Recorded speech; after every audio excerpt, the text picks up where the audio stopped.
The Assembly will hear an address by His Excellency Filipe Jacinto Nyusi, President of the Republic of Mozambique.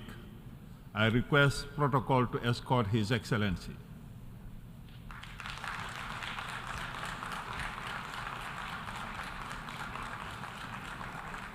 On behalf of the General Assembly, I have the honor to welcome His Excellency Filipe Jacinto Nyusi, President of the Republic of Mozambique, and to invite him to address the Assembly.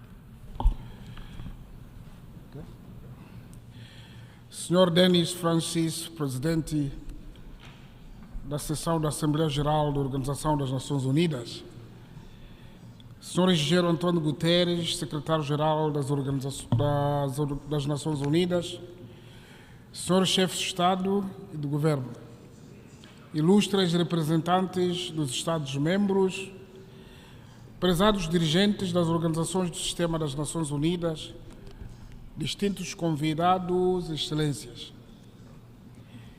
Inicio a minha intervenção transmitindo em nome do povo moçambicano nossos sentimentos de pesar aos povos irmãos de Marrocos e da Líbia pelas tragédias que assolaram estes dois países africanos irmãos. Quero usar este pódio para reiterar os agradecimentos dos moçambicanos e do nosso governo pelo voto unânime na eleição de Moçambique a membro não permanente do Conselho de Segurança das Nações Unidas. A nossa participação no Conselho de Segurança tem nos permitido partilhar a nossa experiência na construção da paz e reconciliação nacional, contribuindo para a promoção da paz e segurança internacionais. Senhor Presidente da Sessão, Excelências, em setembro de 2015, nesta mesma sala, aprovamos os Objetivos de Desenvolvimento Sustentável que corporizam a Agenda 2030. Como líderes, assumimos em nome dos nossos povos o compromisso de reduzir a pobreza em 17 áreas-chave e criar um mundo melhor para todos, sem deixar ninguém atrás. O relatório do progresso que apreciamos ontem no painel de alto nível mostra claramente que o mundo continua a enfrentar várias crises interligadas que comprometem o alcance da Agenda 2030. De facto, a crise pandêmica de Covid-19, os desastres naturais decorrentes das mudanças climáticas e os conflitos armados, incluindo terrorismo e extremismo violento, fazem com que milhões de pessoas continuem a viver na pobreza, sem alimentação adequada, sem acesso aos serviços de saúde e educação. É verdade que as adversidades de que me referi fazem regredir os progressos que vínhamos registrando desde 2015 na implementação da Agenda 2030. No entanto, continua a ser a principal causa do insucesso desta agenda a ausência da confiança e solidariedade entre os que têm muito e aqueles que têm pouco ou quase nada. Mesmo entre os que têm muito, ao invés de cultivar a confiança e solidariedade, gastam os seus recursos e investimento numa competição guiada pela desconfiança. Por isso, saúdo Vossa Excelência Dr. Denis Francis, Presidente desta sessão, pelo tema que nos sugeriu, relativo à reconstrução da confiança e revitalização da solidariedade global. É um tema crucial da concretização da Agenda 2030 sobre o desenvolvimento sustentável em prol da paz, progresso e prosperidade, sustentabilidade da humanidade. Excelências, na minha intervenção tentarei centrar a atenção sobre a paz e segurança, combate ao terrorismo, mudanças climáticas, transição energética, economia azul e conservação ambiental, em observância ao tema sugerido. Paz e segurança. Falando sobre a questão da paz e segurança, várias regiões do mundo vivem um ciclo vicioso de conflitos e instabilidades armados, sobretudo em África. São milhares de preciosas vidas que se perdem. O número de refugiados e deslocados aumentou em mais de 50% só no ano passado. Apesar de esforços multilaterais e várias iniciativas de paz a nível do Conselho de Segurança das Nações Unidas e das organizações regionais, a guerra na Ucrânia e noutras regiões prevalece, perigando a paz, a segurança e a economia global. O meu próprio país, Moçambique, experimentou ciclos de conflitos armados, por vezes fomentados por forças alheias aos interesses nacionais. Mas a sua resolução só foi possível na base do diálogo construtivo, assente na confiança e respeito mútuo.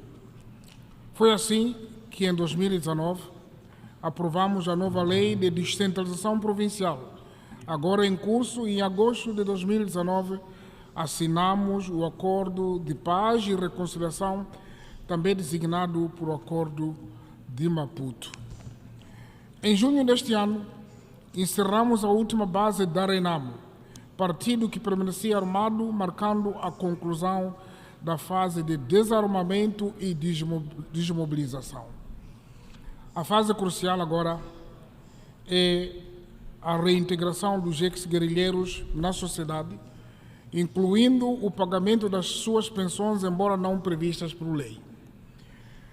Gostaríamos de agradecer, pois este processo conta com o apoio das Nações Unidas e outros parceiros multilaterais e bilaterais. Terrorismo. Excelências, ao mesmo tempo que procuramos encerrar um capítulo do processo de paz e reconciliação nacional, Moçambique é confrontado com o fenômeno nefasto do terrorismo, concretamente na província de Cabo Delgado, no norte do país. Em março deste ano, a quando da presidência rotativa de Moçambique no Conselho de Segurança, tivemos a oportunidade de partilhar em detalhe a nossa experiência no combate ao terrorismo. Por um lado, a nossa estratégia assenta no reforço das ações combativas das Forças de Defesa e Segurança moçambicanas, com apoio inicial do contingente do Ruanda e a força multilateral da SADC, que designamos por SAMIM. Temos estado a alcançar sucessos visíveis no terreno, apesar dos terroristas continuarem a criar terror e medo de forma esporádica em aldeias isoladas. Com a melhoria da ordem e tranquilidade, as populações têm estado a retornar em massa para as suas zonas de origem, recomeçando a sua vida com normalidade. Esta é a experiência pioneira de combinação de intervenção bilateral e multilateral. É também exemplo de solução de problemas africanos antes por próprios africanos. Contudo, a questão que se coloca é a necessidade de apoio substancial a estes países que, de forma direta e interventiva, combatem conosco o terrorismo em Moçambique, de modo a tornar sustentáveis as operações ainda em curso. Neste momento, o desafio é a reconstrução das infraestruturas e a consolidação da coesão social, cujas ações decorrem no quadro de um programa estratégico de desenvolvimento integrado na Zona Norte, que designamos por PREDIN, que conta com o apoio de parceiros, que igualmente apelamos à vossa solidariedade, outra vertente da nossa estratégia de combate ao terrorismo e às fragilidades. Mudanças climáticas. As mudanças climáticas constituem a principal crise da humanidade neste século. Esta não é uma nova descoberta, por isso que os discursos em torno desta matéria quase que se repetem. Há várias décadas que evidências científicas mostram que o nosso planeta está à beira de uma catástrofe climática. No entanto, apesar das evidências e dos compromissos assumidos anualmente nas várias conferências sobre mudanças climáticas, a situação tem estado a agravar-se. Tal como acontece com os conflitos, A causa principal da crise climática é falta de confiança, falta de solidariedade, adicionado pelo egoísmo de alguns países. Os países que mais poluem continuam com as emissões que causam o aquecimento global e as mudanças climáticas. O enriquecimento destes países custa o preço da desgraça dos países que menos contribuem com a poluição, que coincidentemente são os países mais pobres. Como consequência, as ondas de calor, ciclones, cheias, secas, terremotos, subida do nível do mar, as queimadas descontroladas e outros fenômenos extremos tornam-se cada vez mais frequentes em todas as partes do globo. No caso de Moçambique, devido à sua localização geográfica, sofre ciclicamente o impacto devastador dos desastres naturais. Os últimos maiores ciclones, isto é, Idai, Kenneth e Fred, provocaram centenas de mortes e perda de danos avultados na ordem de bilhões de dólares. Até o momento, não conseguimos recuperar nem um terço dos danos registrados. No entanto, os apoios dos parceiros têm sido muito abaixo das promessas e das necessidades.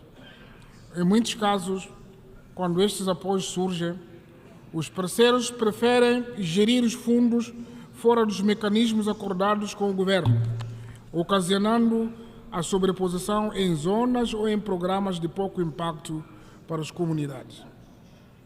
Como consequência, parte substancial dos fundos são gastos em capacitações e ou conferências, questões burocráticas do que propriamente no apoio direto às populações afetadas, o que mais uma vez denota de falta de confiança e solidariedade. Como forma de mitigar o sofrimento das populações, temos estado a promover soluções internas da consolidação do sistema de gestão de desastres, com o envolvimento dos atores públicos, privados, sociedade civil e as comunidades locais, tendo como foco a prevenção e adaptação. Desta forma, temos conseguido reduzir o impacto dos desastres naturais, fato pelo qual Moçambique tem merecido o reconhecimento a nível da SADC, da União Africana e das agências das Nações Unidas. Senhor Presidente, Excelências, transição energética. A transição energética é um imperativo global visando construir sociedades mais resilientes e sustentáveis. No entanto, defendemos que a transição energética deve ser justa e deve servir de rampa de modo a permitir aos países pobres encontrar uma janela de oportunidade na diversificação da matriz energética, por forma a consolidarem a sua economia. A transição energética requer investimentos de vulto em projetos de geração de energia a partir de fontes limpas. Mais uma vez, convida-se aos países mais industrializados para serem solidários e incrementando o financiamento climático.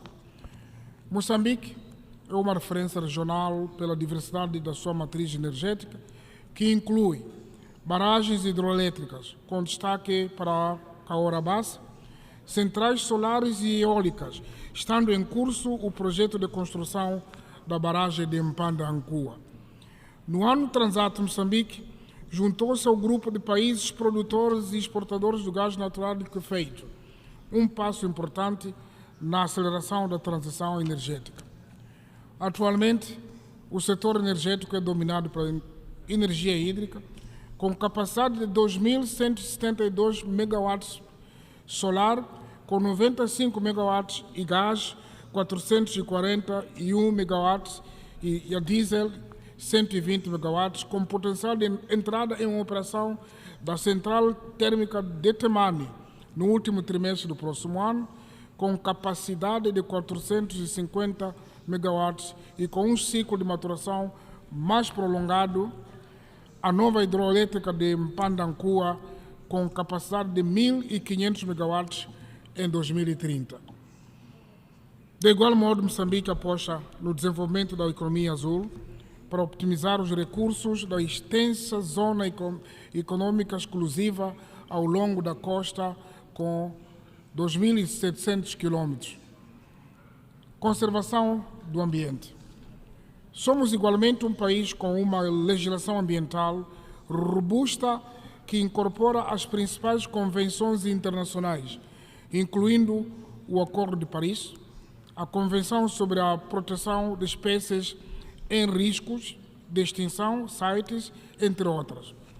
No quadro do compromisso determinado pelo país em DC em 2021, Moçambique tornou-se o primeiro país africano a receber pagamentos do Fundo do Banco Mundial por reduzir as emissões provenientes do desmatamento e da degradação florestal.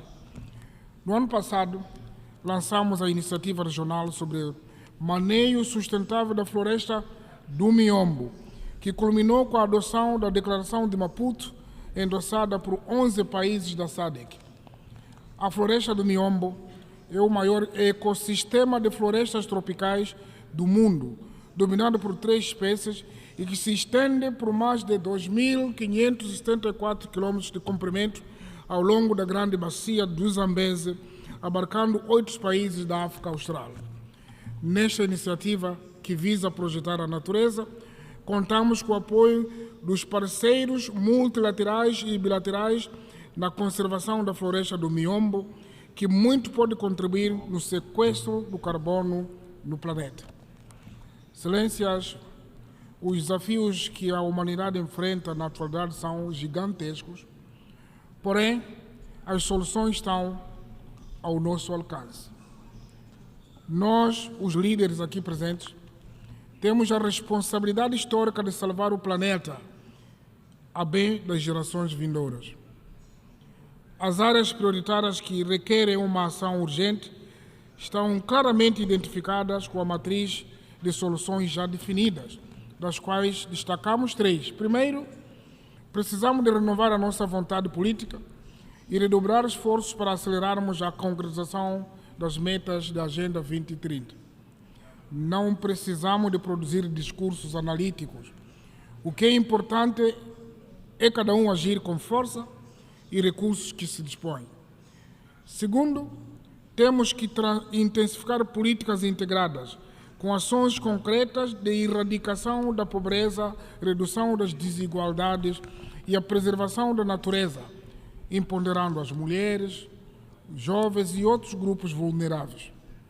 Terceiro, devemos fortalecer a parceria internacional e o multilateralismo, tendo como base o sistema das Nações Unidas. No entanto, 78 anos depois da criação das Nações Unidas, o mundo conheceu profundas transformações, o que requer reformas também profundas. Termino apelando à existência de um sistema financeiro internacional mais inclusivo, guiado por regras transparentes e mutuamente vantajosas, onde a África participe como um parceiro que também tem muito a dar ao mundo e não seja apenas um entreposto que fornece produtos baratos aos países ou a multinacionais internacionais que dominam o mercado também internacionais. Para tal, precisamos de resgatar a confiança e o respeito mútuo entre os Estados, que são os princípios sacrossantos da Carta das Nações Unidas. Só com a confiança, o respeito mútuo e a solidariedade poderemos construir um mundo melhor, um mundo de paz, seguro e sustentável e do bem-estar para todos. E muito obrigado pela atenção que me foi prestada. On behalf of the Assembly, I wish to thank the President of the Republic of Mozambique for the statement just made, and I request protocol to escort His Excellency.